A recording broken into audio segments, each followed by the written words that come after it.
Nama saya Ina Yustiana dari SMAN 1 Jatiluhur dengan nomor induk mahasiswa PPG 2050720004 dari LPTK Universitas Pasundan.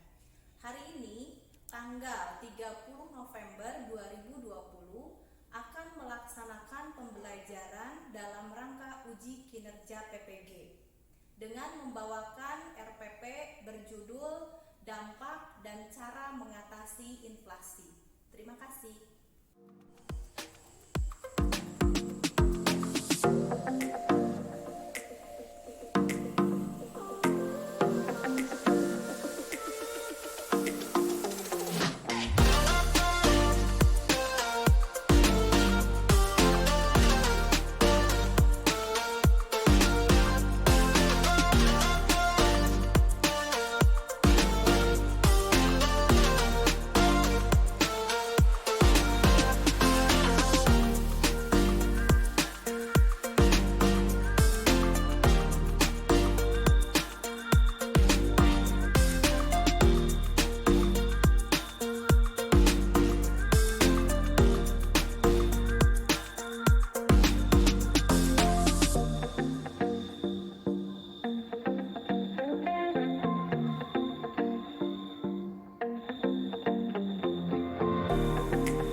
Assalamualaikum warahmatullahi wabarakatuh.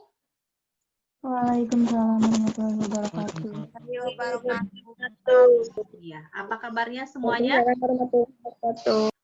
Alhamdulillah Ibu baik. Alhamdulillah sehat ya semua. Sehat, Bu. Sebelum memulai pelajaran hari ini, mari kita mulai dulu dengan pembacaan doa. Silakan yang mau memimpin doa. Saya, Bu. Ya, silakan Krisna. Sebelum kita mulai pembelajaran hari ini, marilah kita berdoa terlebih dahulu. Berdoa dalam hati mulai.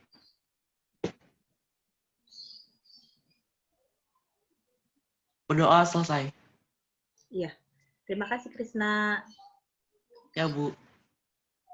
Hari ini kita akan membahas mengenai dampak dan cara mengatasi inflasi.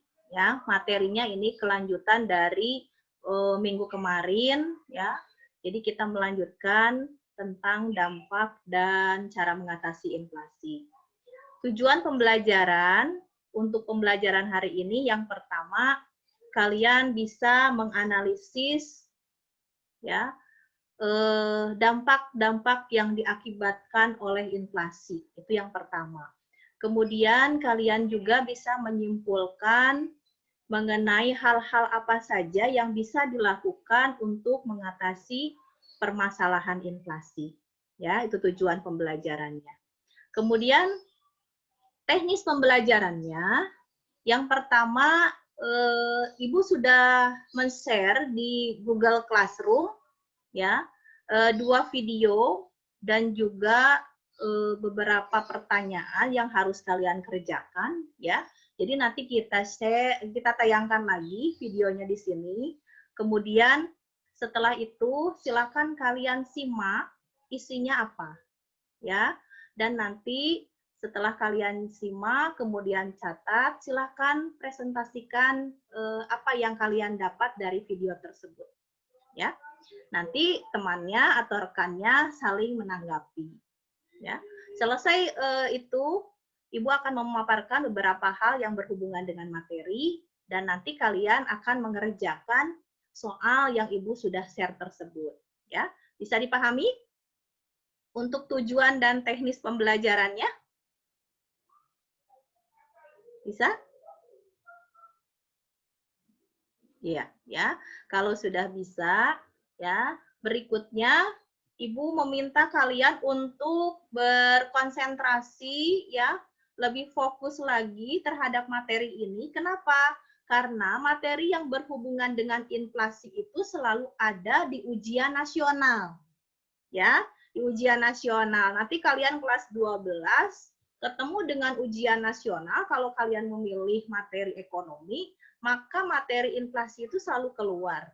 Jadi untuk kelas 11 ini harus lebih fokus, ya, lebih fokus sehingga lebih memahami. Nanti ketika ada, kalian bisa mengerjakannya dengan baik, ya, gitu. Jadi jangan main-main, ya, konsentrasi dan simak baik-baik apa yang dibahas dan dijelaskan hari ini, ya.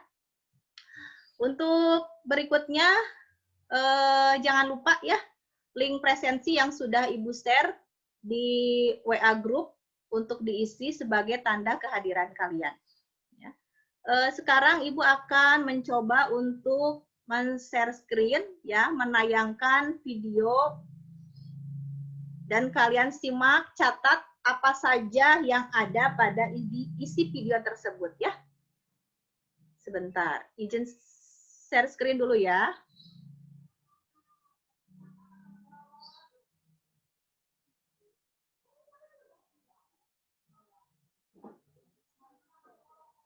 Sudah terlihat belum? Apakah suara Ibu terdengar jelas? Sudah, Bu. Kedengeran, Bu. Iya. Bu. Oke, ya. Hari ini kita akan membahas mengenai dampak inflasi. Judul utamanya adalah inflasi, kebijakan moneter, dan fiskal. Ya, pada hari ini kita akan membahas, ya, mengenai dampak dan cara mengatasi inflasi. Sebelum membahas mengenai dampak, ya, kalian simak dulu video berikut, ya. Ini video yang pertama. Saudara, hari ini Badan Pusat Statistik Silakan akan disimak mengumumkan inflasi dan akhir catat Maret hal-hal sekaligus pentingnya. sepanjang kuartal pertama. Sebelumnya, Bank Indonesia memperkirakan inflasi selama Maret 2018 akan sebesar 0,11% secara bulanan atau month to month dan 3,3% secara tahunan atau year on year. Hal ini berdasarkan survei pemantauan harga yang dilakukan Bank Sentral di 82 kota indeks harga konsumen dan 164 pasar di seluruh wilayah Indonesia. Pada Februari lalu, inflasi secara bulanan mencapai 0,17%, sedangkan inflasi secara tahunan sebesar 3,18%.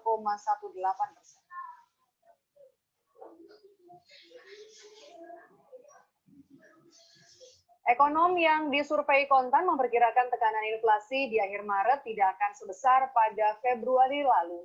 Musim panen raya di sejumlah daerah akan menahan laju inflasi. Selain itu, harga makanan sepanjang Maret juga lebih landai ketimbang di awal tahun.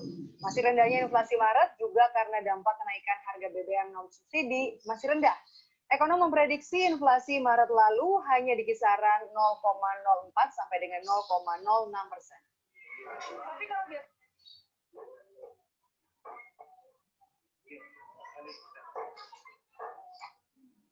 Lalu bagaimana dampak pengumuman inflasi siang ini terhadap indeks harga saham gabungan? Telah tersambung melalui sambungan Skype dengan analis senior Infovesta Utama ada Praska Putrantio. Selamat pagi Praska. Pemicu inflasi diprediksi adalah salah satunya akibat kenaikan harga BBM non subsidi, kemudian juga ada harga bahan makanan. Nah, sejauh mana inflasi ini akan berpengaruh pada indeks harga saham gabungan?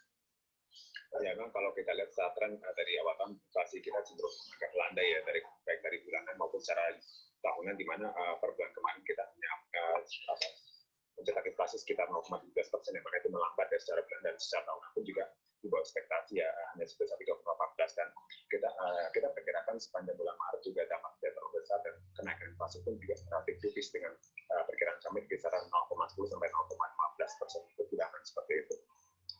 Nah, kemudian untuk mendekati kan sudah perayaan Ramadan, kemudian juga musim Lebaran, apakah inflasi secara jangka menengah masih berpotensi naik, Praska? Untuk inflasi kita perkirakan baru akan bergerak naik lagi sejak depan itu kita perkirakan mulai masuk ke April dan Mei ya. Dan juga kita sebenarnya dampak dari kenaikan harga bahan bakar non subsidi seperti Pertalite dampaknya dapat signifikan dan kalau kita lihat sebenarnya pelemah rupiah pun juga sampai saat ini dampaknya masih belum terlalu signifikan pada tekanan inflasi kita. Kemudian, nah saham-saham apa saja yang secara jangka pendek bisa bergairah di topang angka inflasi ini? Untuk jangka pendek mungkin perkirakan sampai 1-3 bulan ke depan di sektor konsumsi ya dan juga sektor infrastruktur yang terkait juga dengan musim hari raya dan Lebaran kita perkirakan ada saham CPO seperti LC Permali dan juga ada seperti Jasa Marga dan juga GoFood Sukses Makmur. Sekarang video yang kedua. Kalian simak dulu. Pekan ini, Bank Sentral Amerika Serikat mengambil langkah mengejutkan dengan menurunkan suku bunga acuan 50 basis poin. Tujuannya, menjaga ekonomi negeri Paman Sam dari efek virus corona. Mencium gelagat serupa, Bank Indonesia telah selangkah lebih maju menurunkan suku bunga acuan Februari lalu. Setelah 4 bulan bertahan di 5%, suku bunga acuan BI turun 25 basis poin menjadi 4,75% bulan lalu. Meski demikian, BI masih punya ruang untuk kembali menurunkan suku bunga, apalagi jika tingkat inflasi terjaga. Penurunan suku bunga tetap harus disertai dengan operasi moneter yang lebih luas untuk menjaga likuiditas. Dengan penurunan suku bunga The Fed yang mencapai 50 basis poin, artinya ruang bagi Bank Indonesia untuk melonggarkan moneter di dalam negeri itu menjadi lebih besar. Nah, kalau tadi 2-3 kali, ya perkiraan sekarang bisa 3-4 kali. Berarti kalau tadinya perkiraan saya akhir tahun itu suku bunga acuannya BI bisa 4,25. Ya. Kalau dengan penurunan The Fed yang sampai 50 basis poin, saya berani mengatakan BI memiliki ruang untuk menurunkan suku bunga hingga 4%.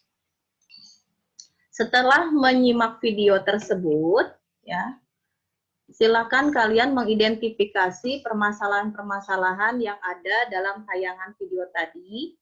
Nanti kalian juga melakukan tanya jawab mengenai hal-hal yang belum dipahami. Dan juga nanti perwakilan dari kalian mempresentasikan temuan dari hasil tanya jawab. Ya. Nah, sekarang Ibu minta salah seorang di antara kalian apa yang kalian temukan dari video yang pertama. Silahkan, siapa yang mau menjelaskan atau memaparkan temuannya pada video pertama? Siapa? Saya, Bu. Oh iya, silahkan. Pada video pertama, Badan Pusat Statistik akan mengumumkan inflasi akhir Maret sekaligus sepanjang kuartal pertama. Nah, pada sebelumnya, BI memperkirakan inflasi selama Maret 2018 akan sebesar 0,11% secara bulanan dan 3,3% secara tahunan.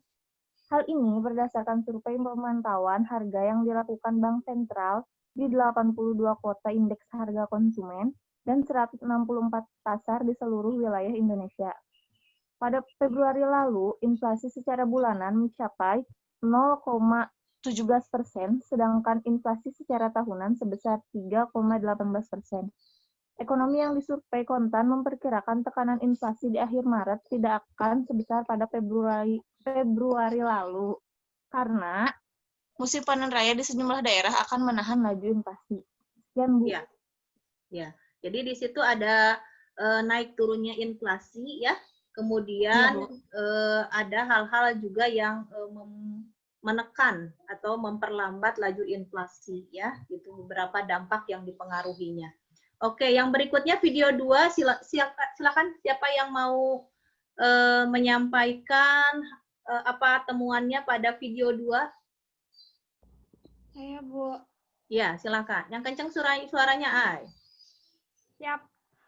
Pada video kedua, itu Amerika Serikat atau USA menurunkan suku bunga acuan. Tetapi Indonesia sudah lebih dulu melakukan penurunan suku bunga acuan pada bulan Februari menjadi 4,75% yang sebelumnya itu 5 basis point persen. Iya, terima kasih. Oke, dari rekan-rekannya yang sudah memaparkan temuannya di video 1 dan video 2, ada yang mau menanggapi atau menambahkan yang belum disampaikan oleh temannya? Silakan. Siapa Saya, yang mau Bu. menanggapi? Oke, silakan. Yang mau menanggapi video 1. Dari video 1, kita tahu bahwa laju inflasi itu bisa ditahan dengan panen raya dan harga pangan, sehingga tidak akan si inflasinya itu tidak akan separah di bulan Februari. Ya. Bursa saham sendiri dipicu oleh kenaikan harga BBM non subsidi, harga bahan makanan, dan kenaikan inflasi di bulan Maret yang tipis. Saham yang masih bisa bergairah secara jangka pendek di angka inflasi yaitu ada pada sektor konsumsi dan infrastruktur. Di konsumsi sendiri yaitu pada Indofood, Sukses Makmur, dan infrastrukturnya itu ada di Jasa Marga. Responnya itu dari bursa saham, dari faktor eksternal, ada utang dagang dan gubernur yang baru. Iya, terima kasih. Ada lagi yang mau menanggapi video berikutnya? Diana, Bu. Oh iya, silakan Diana. Pada video yang kedua disebutkan adanya proses perlambatan produksi sehingga selain menurunkan suku bunga, dalam kebijakan fiskal pemerintah juga membagikan kartu sembako dan penundaan pembayaran pajak. Sekian, Bu. Iya, terima kasih yang sudah menanggapi rekan-rekannya. Silakan, mungkin ada yang mau menyimpulkan. Silakan, ada yang mau menyimpulkan dari berita atau video 1 dan video 2? Siap, saya, Bu. Ya, silakan.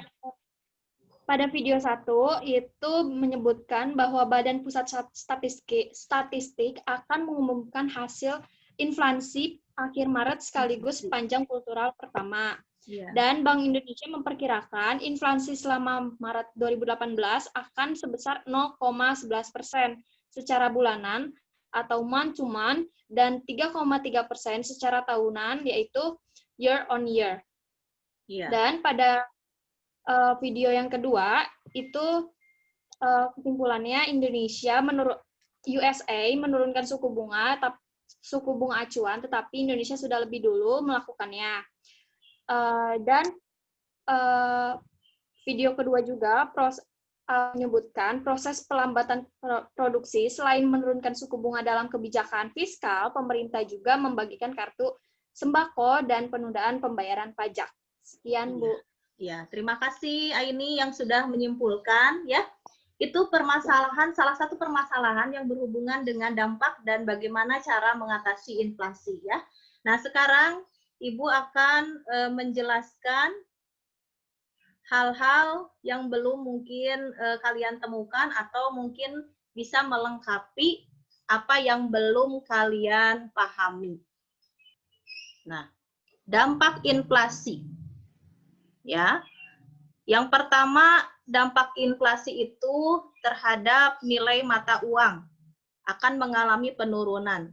Ya, jadi kalau misalnya ya, contohnya nih, kalian sebelum inflasi punya uang 5.000 itu bisa beli es krim 2. Ya, tapi pada saat terjadi inflasi hanya 1. Ini yang dimaksud dengan penurunan nilai mata uang. Uangnya masih tetap 5.000, tapi kemampuan untuk dibelikan barang atau ditukar dengan barang jadi berkurang. Ya, itu. Kemudian yang berikutnya, dampak inflasi berikutnya, penurunan daya beli yang berdampak pada individu, dunia usaha, dan anggaran pemerintah.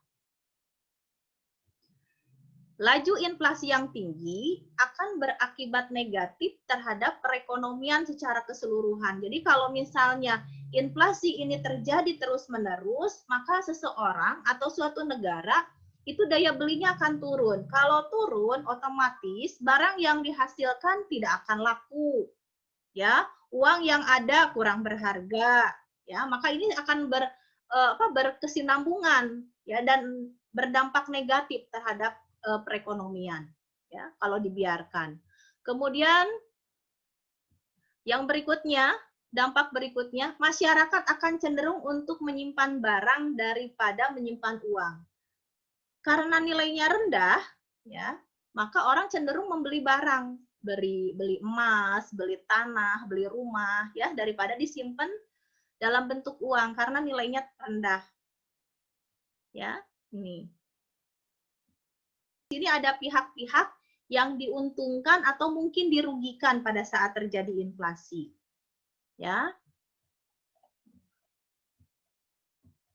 Yang diuntungkan dulu deh. Ya. Yang pertama eksportir. Kenapa eksportir? Karena barang-barang naik kan?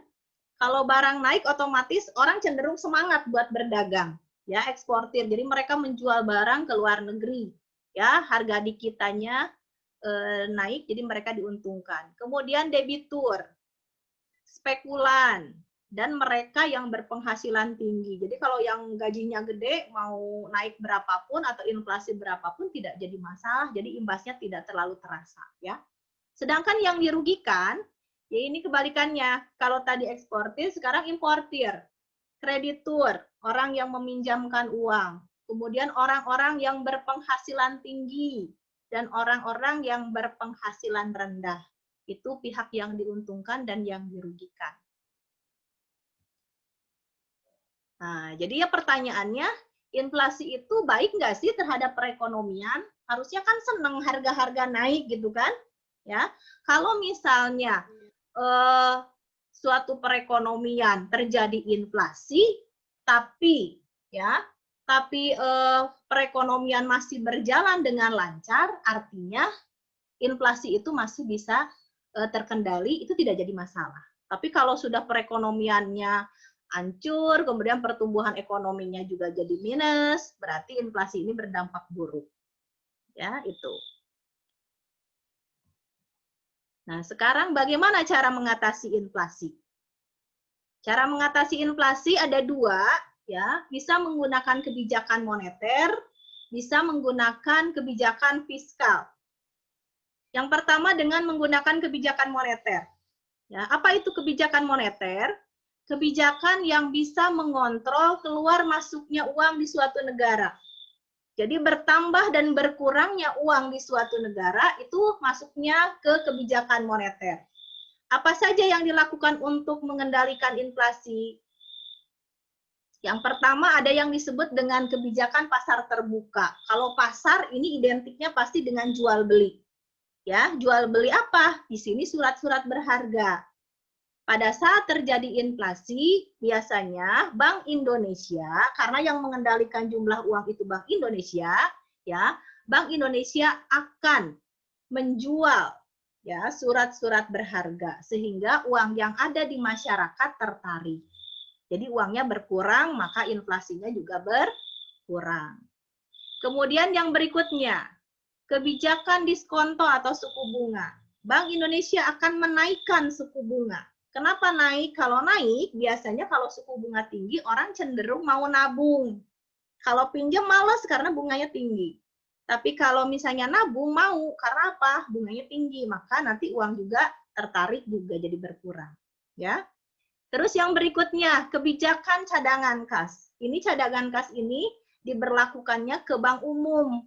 Jadi bank umum sengaja dibuat cadangan kasnya berkurang, ya, atau dibuat setoran ke Bank Indonesia-nya tinggi, supaya mereka bisa mengurangi kredit.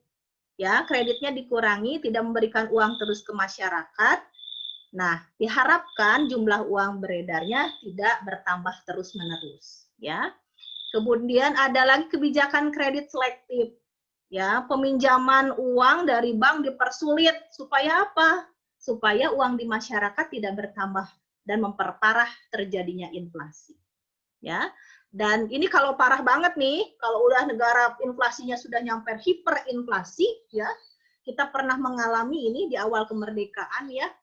ada yang disebut dengan snaring. Snaring itu adalah pemotongan nilai mata uang. Ya, nilainya dikurangi, dipotong, misalnya setengahnya. Jadi kalau punya uang 1.000 itu nilainya cuma 500. Itu akibat dari snaring. Ya, itu. Dan ada lagi menarik uang lama. Uang yang lama ditarik, ya. Kemudian dan membatasi percetakan uang baru. Kalau uang lama ditarik, kemudian yang baru dikeluarkan tidak mengaruh, ya. Tapi yang lama ditarik, sementara yang barunya dibatasi, sehingga uang atau jumlah uang beredar di masyarakatnya tidak bertambah atau bisa berkurang. Ya, itu. Kemudian yang berikutnya, cara yang kedua adalah dengan menggunakan kebijakan fiskal. Fiskal itu adalah kebijakan yang dilakukan oleh pemerintah dengan cara mengubah penerimaan dan pengeluaran negara. Ya, itu. Nah, caranya yang pertama untuk mengatasi inflasi, mengurangi pengeluaran. Jadi pemerintah jangan terlalu banyak belanja. Ya, terlalu banyak membangun, bikin apa, proyek apa, jangan dulu. Karena apa? Negaranya sedang mengalami inflasi, pengeluarannya dikurangi. Kemudian yang keduanya adalah dengan cara menaikkan tarif pajak. Pajaknya dinaikkan. Ya, pajaknya dinaikkan supaya apa? Supaya uang di masyarakat itu disetor, banyak disetor ke pemerintah dalam bentuk pajak, sehingga uang yang beredar di masyarakatnya berkurang. Ya, itu. Sampai situ ada yang ditanyakan? Silakan dijawab. Dibuka mikrofonnya. Ada yang mau ditanyakan? Tidak. Oke, ya. Selain dua kebijakan tadi, ada kebijakan lain untuk mengatasi inflasi. Yang pertama, mempermudah masuknya barang impor. Ya, barang impor suruh masuk nih ke kita. Supaya apa? Supaya harga tidak melambung tinggi. Kemudian pemerintah juga bisa menetapkan harga maksimum. Ya, melarang penimbunan barang. Ini biasanya produsen-produsen nakal nih. Udah tahu lagi mahal ditimbun, suruh mahal banget baru nanti dikeluarkan. Ya. Dan yang keempatnya menjaga kestabilan upah. Jadi upah jangan terlalu naik kalau saat terjadi inflasi. Supaya apa? Jumlah uang beredar di masyarakat tidak naik terus-menerus. Ya, itu. Nah, dengan dua kebijakan ditambah dengan kebijakan lain tadi, diharapkan inflasi bisa sedikit berkurang. Kalau hilang itu sebenarnya tidak mungkin ya, karena kenaikan harga itu pasti diinginkan. Tapi minimal tidak mengganggu perekonomian secara umum. Ya, oke. Sampai situ ada yang ditanyakan?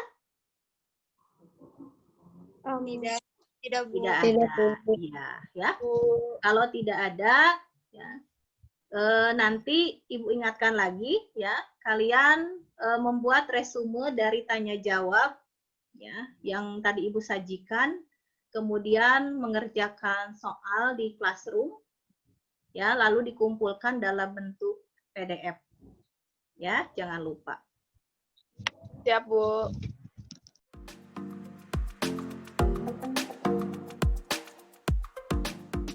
Pertanyaan tidak?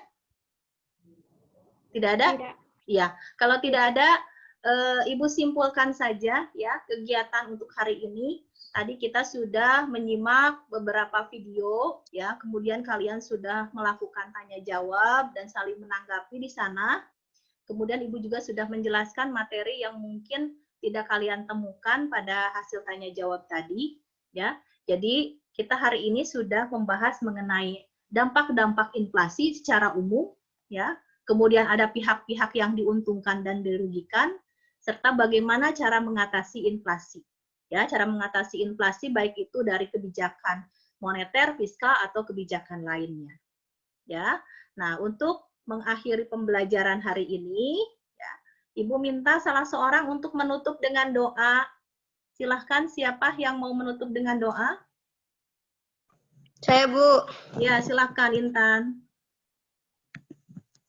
Alhamdulillahirrahmanirrahim. Untuk mengakhiri pembelajaran hari ini, alangkah baiknya kita berdoa terlebih dahulu.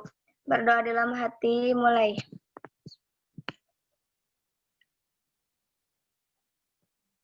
Berdoa selesai. Iya, terima kasih Intan. Ya, terima kasih semuanya. Mudah-mudahan apa yang Ibu sampaikan hari ini dan pembelajaran hari ini juga bisa kalian pahami, ya. Kalau misalnya kurang paham, Ibu sudah men-share di classroom itu materi ajarnya, ya. Silakan pelajari kembali supaya nanti kalau misalnya ada yang tidak dimengerti, kalian bisa membacanya kembali, ya. Itu saja untuk pembelajaran hari ini. Ibu akhiri. Wabillahi taufiq wal hidayah. Wassalamualaikum warahmatullahi wabarakatuh. Tetap semangat. Waalaikumsalam warahmatullahi wabarakatuh. Iya, terima kasih.